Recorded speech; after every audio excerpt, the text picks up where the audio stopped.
Life से हर कोई निकल कर बाहर आता है। इस वीडियो को देखने वाले कई तरह के लोग हो सकते हैं। कुछ शायद ऐसे होंगे जिन्होंने अभी ज़िंदगी को जीना शुरू किया है, कुछ ऐसे होंगे जिन्होंने ज़िंदगी को जी लिया है, तो कुछ अभी लाइफ के आधे फेज़ में होंगे। इसका फ़ायदा ये है कि मैं आप सभी से अपनी बातों को बड़े खूबसूरती से कनेक्ट कर पाऊँगा।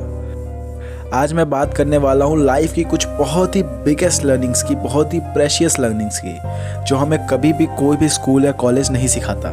इस टॉपिक के पीछे मैंने बहुत मेहनत करा है, क्योंकि मैंने इन लर्निंग्स को फाइंड करने के लिए कुछ फिलॉसफी की किताबों का और कुछ ओल्ड एज लोगों का हेल्प लिया है। मैं समझता हूँ पढ़ा लिखा और अनपढ़ महज एक डिस्क्रिमिनेशन कैटेगरी है जब बात आ जाती है ज़िंदगी की।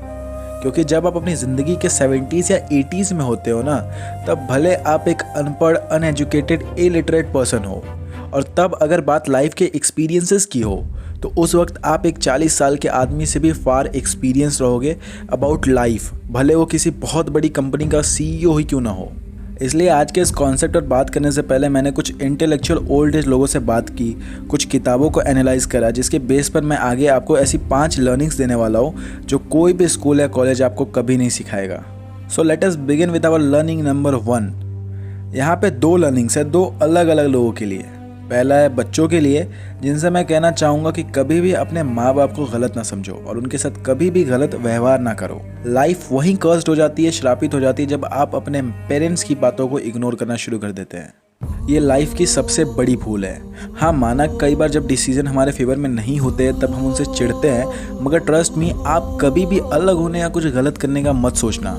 हीट ऑफ द मोमेंट उस सिचुएशन से बाहर आ सकते हो, मगर इस गुस्से में कोई भी ऐसा डार्क स्टेप ना ले लेना, क्योंकि सच्चाई ये है कि वाकई में इसमें सिर्फ और सिर्फ आपका ही नुकसान है। माँ बाप का शायद 1% तो आपका 99%, क्योंकि ज़िंदगी आपकी कर्स्ड होने जा रही है, श्रापित होने जा रही है, उनकी नहीं। इसी में जो दूसरी लर्निंग है वो है पेरेंट्स के लिए, गार्जियंस के लिए, जो हर बार अपने बच्चों को जलील करते हैं। एक मैंने कहीं कोट पढ़ा था जो कि था, your attitude decides your future. Seriously, it's my humble request to all parents कि प्लीज़ अपने बच्चों को जलील मत करो, टॉर्चर मत करो, उन्हें समझो, उन्हें समझाओ, गालियों या तानों से नहीं बल्कि प्यार और दुलार से। नो डाउट आप अपने बच्चों से बहुत प्यार करते हो, लेकिन ट्रस्ट मी, ये उन्हें दिखना भी चाहिए, क्योंकि इंटेंशन भले साफ रहे, लेकिन अगर तरीका गलत है तो इंटेंशन भी दब जाएगा। कभी ना कभी तो आपके बच्चे ज़रूर बड़े होंगे।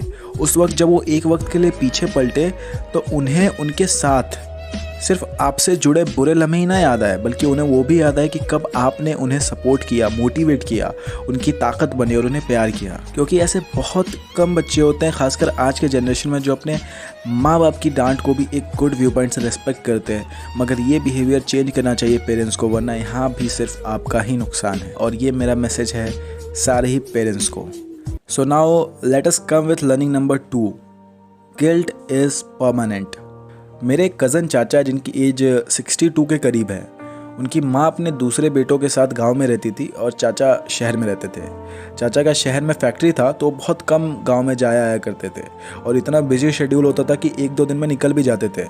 आज से कुछ 7-8 साल पहले की बात है, जब मेरे चाचा बहुत टाइम से गाँव जाने का सोच रहे थे। माँ बहुत बूढ़ी हो चुकी थी, इसी वजह से चाचा उन्हें हमेशा शहर चलकर साथ रहने कहते हैं, मगर उन्हें गांव ही पसंद था। एक होता है ना, बूढ़े लोगों का एक गांव से एक अलग ही लगाव होता है, कुछ ऐसा ही उनकी माँ के केस में भी था। बस इसी वजह से वो नहीं जाती थी और गांव में बस जो दूसरी फैमिली थी, यानी कि अपने दूसरे बेटों के साथ रहती थी। चाचा को गाँव गए 6 साल से भी ज़्यादा हो चुका था। तभी एक दिन अचानक खबर आती है कि उनकी वो बूढ़ी माँ 73 की एज में चल बसी। मेरे चाचा भले दूर रहते थे, मगर माँ की फिक्र तो थी ही, लेकिन उन्हें इस बात का गिल्ट हमेशा हमेशा के लिए रह गया कि वो अपनी माँ से आखिरी बार मिल भी नहीं पाए। वो हर महीने जाने का प्लान करते, मगर फिर टाल देते, और यही सिलसिला चलता रहता।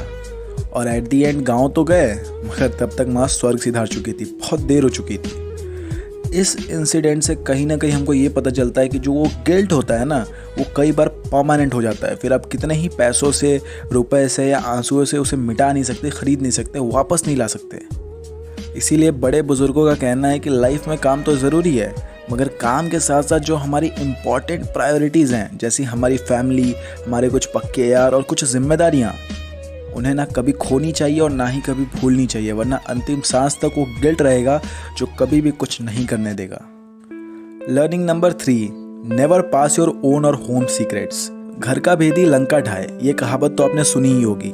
रावण का लंका बर्बाद हुआ क्योंकि उसके ही घर का एक सदस्य विभीषण उसके खिलाफ हो गया। इतिहास गवाह है हर वो घर तबाह हुआ है जिनके घर वालों ने दगा किया है। कभी भी अपने परिवार को समझौते में ना डाले जिससे कोई शख्स जुदा हो जाए, और ना कभी अपने घर के खुशी को, झगड़ों को, तकलीफ़ों को और सबसे इम्पॉर्टेंट राज की बातों को किसी से शेयर करें, वरना एट द एंड ये आपकी और आपके ही फैमिली के विनाश का कारण बनेगा। Learning number 4, Karma returns of. मैंने पर्सनली ऐसे ओल्ड एज लोगों को बहुत करीब से देखा है जिन्होंने अपने समय में बहुत लालच किया, गलत किया, अपनी बहू को सताया, बेटे को उसके खिलाफ भड़काया, डोमेस्टिक वायलेंस को बढ़ावा दिया और बहुत सारा पाप किया।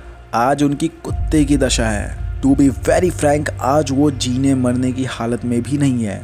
कोई बहुत मेजर हेल्थ प्रॉब्लम से पीड़ित है, कोई हर जगह से भगाया जा रहा है, कोई आज अपने उन पापों पर शर्मिंदा हो रहा है, तो कुछ बस भगवान से मौत मांग रहा है, जो भी उनको नसीब नहीं हो रहा।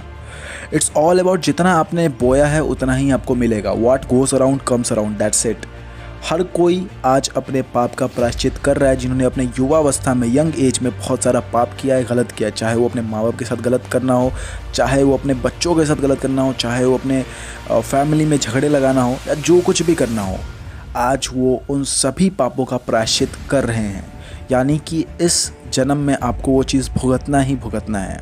कहने का सीधा सा मतलब है कि आपको कुछ भी करने से पहले ये ज़रूर सोच लेना है कि जो भी मैं करने वाला हूँ किसी ना किसी तरीके से लौट कर ज़रूर आएगा, तो बस उसके लिए तैयार रहिए। Learning number 5, abusive childhood impacts on whole life. जिसका बचपन बहुत गंदी तरह बीता हो, जिसने बचपन में सिर्फ लड़ाइयाँ देखी हो, माँ बाप को लड़ते देखा हो, गाली और गंदे संगत में रहा हो, नशेड़ी लोगों के बीच पला बड़ा हो, उसकी पूरी ज़िंदगी इसी तरह बीतेगी, इसके बहुत ज़्यादा चांसेस हैं। ये खास सलाह है उन पेरेंट्स के लिए जो अपने बच्चों का एक उज्जवल भविष्य चाहते हैं। अपने बच्चों का जो बेसिक लाइफ है, जो बेस है कम उम्र वाला, उस पर ज़रूर ध्यान दें, क्योंकि उसमें उस बच्चे की कोई गलती नहीं, क्योंकि उस माहौल में उसे आपने रखा है। इसलिए ख़राब बचपन पूरी ज़िंदगी पर असर कर सकता है। और इसका बेटर एग्जांपल है बॉलीवुड की कुछ मूवीज़ जिनमें आपने लीड एक्टर के अब्यूजिव चाइल्डहुड को देखा होगा, जो बाद में जाकर एक टेररिस्ट या फिर एक drug addict killer, serial killer बनकर सामने आता है। And that's dam truth about it. दोस्तों, ये ज़िंदगी की कुछ ऐसी लर्निंग्स थी, कुछ ऐसी इंपॉर्टेंट लर्निंग्स थी जो हर एक शख्स को अपनी ज़िंदगी को जीने से पहले, ज़िंदगी को आगे बढ़ाने से पहले सीख लेनी चाहिए। क्योंकि ये लर्निंग्स अगर आपने सीखी हैं तो there is very high chances कि आपकी ज़िंदगी एक बहुत ही खुशनुमा तरीके से बीतेगी और बहुत ही पंचुअल, डिसिप्लिन तरीके से बीतेगी, और आप शायद कभी भी कष्ट के पात्र नहीं बनोगे। तो उम्मीद है आपको वीडियो पसंद आया होगा। वीडियो को लाइक करना, चैनल को सब्सक्राइब करना और अपना ढेर सारा प्यार कमेंट में ज़रूर शेयर करना। और अगर आपको कुछ और बातें करनी है तो आप इंस्टाग्राम पे हमें फॉलो कर सकते हो। मेरी पर्सनल इंस्टा आईडी मैंने अपने डिस्क्रिप्शन में दे रखी है, आप चाहिए और वहाँ पर मुझे फॉलो करके आप मुझसे बात भी कर सकते हैं। तो चलिए फिर मिलते हैं एक नए वीडियो के साथ। तब तक चैनल को सब्सक्राइब करके इंतज़ार बनाए रखें। शुक्रिया।